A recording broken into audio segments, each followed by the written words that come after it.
Lieutenant colonel सुल्तान अहमद, जिन्हें 17 जुर्रत 2 दफ़ा दिया गया था। लेफ्टिनेंट कर्नल सुल्तान ना सिर्फ वहाँ से निकलने में कामयाब हुए बल्कि उनके साथ 200 जवान भी मौजूद। हम मुख्तलिफ फिल्मों में, मुख्तलिफ ड्रामों में देखते हैं कि लोग अपने दुश्मन के जो है वो गोली बेचते हैं, उसका नाम लिख कर बेचते हैं, लेकिन इसका हकीकी मुजाहरा और मैदान जंग में वो लेफ्टिनेंट कर्नल सुल्तान अहमद ने किया। अस्सलाम वालेकुम नाज़रीन, मैं हूं आपका मेज़बान जाबिर वकास। 1971 की जंग के हवाले से बहुत सारे मसाइल ऐसे हैं जिनके बारे में फलमाया भी गया है और कहा भी गया है और लिखा भी गया है, लेकिन यहाँ पर मैं आपको एक ऐसे शख्स के बारे में बताने जा रहा हूँ जो कि पाकिस्तानी फ़ौज का वो अफसर था जिसे भारत के एक अफसर ने अपनी कमांड के फ़ौजियों के साथ चारों तरफ से घेर रखा था। जी हाँ, जमालपुर का ये इलाका है और कमालपुर का ये इलाका है जो कि बांग्लादेश में इस वक्त मौजूद है, जो कि उस वक्त मशरक़ी पाकिस्तान था। ये मेरे पीछे बाहर पाकिस्तानी जो म्यूज़ियम है, आर्मी म्यूज़ियम, वहाँ पर मौजूद ये आर्काइव है जिसके ऊपर ये तफसील लिखी है कि किस तरह ढाका में 36 इन्फेंट्री डिवीज़न मुख्तलिफ यूनिटों के बाकी मानदा अफराद को मिला के खड़ा किया गया था।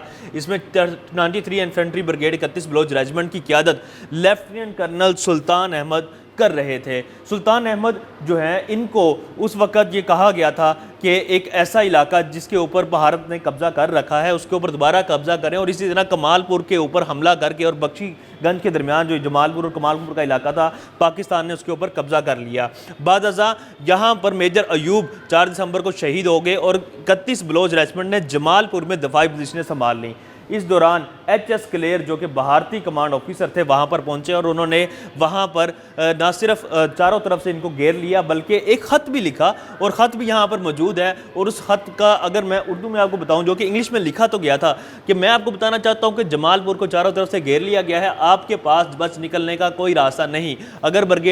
एक ब्रिगेड जिसे तोप खाने का जो है वो साथ हासिल था, इसके साथ जो है वो यहाँ मौजूद है, दूसरा ब्रिगेड सुबह हमले का आगाज़ करेगा। और उन्होंने ये भी कहा कि मुझे मिग तैयारों की 40 परवाज़ों का हुकूमत से वायदा किया गया है और उसके साथ मैं आपके ऊपर हमला करूँगा, और बजाय इसके कि आप जो है वो अपने जवानों की जो है वो शहादत करवाएं या उनको जान से मरवाएं, तो बेहतर यह है कि आप जो है वो यहाँ पे हथियार डाल दें। लेकिन आपको यहाँ पर मैं बताऊँ कि इस खत का जो जवाब दिया गया था कमांडर जमालपुर यानी मेजर लेफ्टिनेंट कर्नल सुल्तान अहमद, जिन्हें 17 जुर्रत 2 दफ़ा दिया गया था। क्यों दिया गया था ये भी मैं अभी बताता हूँ आपको, कि उन्होंने ना सिर्फ इस खत का जवाब दिया, वो ये कि कहा कि मैं निशानदेही कर दूं कि मेरे ख्याल में जो 40 हवाई हमले आपने मुझ पर करने हैं वो बहुत कम है, इसमें इजाफे की दरख्वास्त करें अपने। और अभी तो लड़ाई शुरू भी नहीं हुई, मैं चाहता हूं कि आप लड़ाई देखें और फिर इस लड़ाई का आप ये देखें। आप कलम के तो माहिर हैं, लेकिन मैं आपको स्टीन गन के साथ ढूंढूंगा और इसीलिए मैं उनके साथ मिलना चाहता हूँ। लेकिन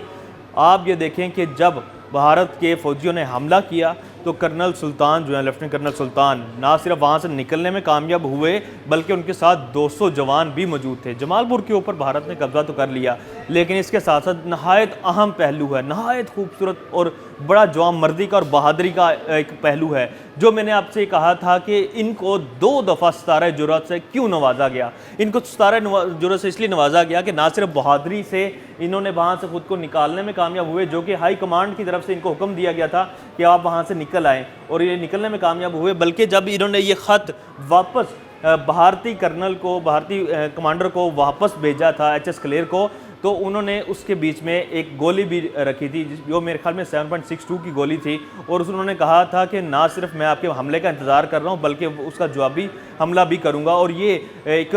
तारीख़ का हिस्सा है जिसको हम मुख्तलिफ फिल्मों में, मुख्तलिफ ड्रामों में देखते हैं कि लोग अपने दुश्मन के जो है वो गोली बेचते हैं, उसका नाम लिख कर बेचते हैं, लेकिन इसका हकीकी मुजाहरा और मैदान जंग में वो लेफ्टिनेंट कर्नल सुल्तान अहमद ने किया, जिन्हें 2 दफ़ा 17 जुर्रत से नवाजा गया। 17 जुर्रत पाकिस्तान के मिलिट्री जो दर्जा है उसके बीच में तकरीबन तीसरे नंबर का सबसे बड़ा जो है वो अस्करी अवार्ड है, जो कि 2 दफ़ा इनको नवाजा गया, जो वहाँ से निकलने में कामयाब हुए थे। और उन्होंने गो के इस कार्रवाई में 31 बलोच रेजिमेंट के 233 जांबाज भी शहीद हुए। लेकिन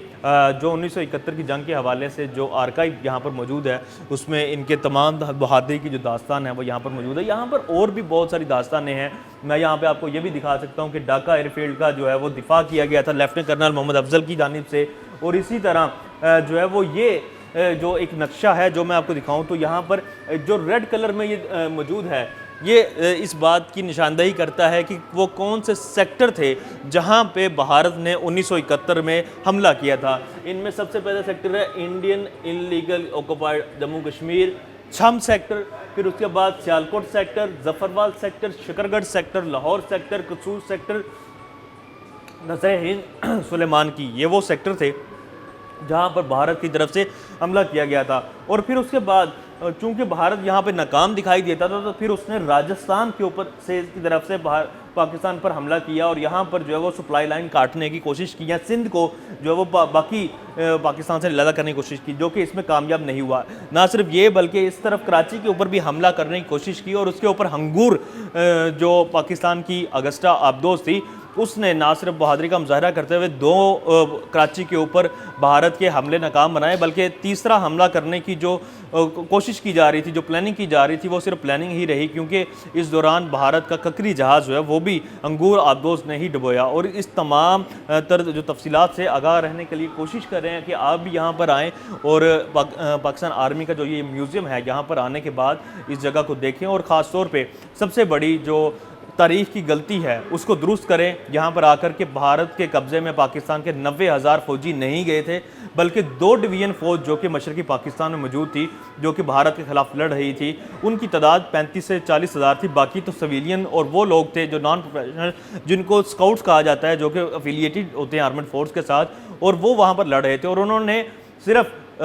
भारत की जो जंग शुरू हुई थी दिसंबर में, वो उसका मुजाहरा, उसका दिफा नहीं किया था, बल्कि इस दौरान जो है वो अप्रैल के महीने से 9 महीने जंग ये लड़ी गई। और इस जंग का इख्तिताम यकीनन एक अफसोसनाक वाक़े पे हुआ, वो ये था कि पाकिस्तान टूटा, मशरक़ी पाकिस्तान जो वो बांग्लादेश बना। लेकिन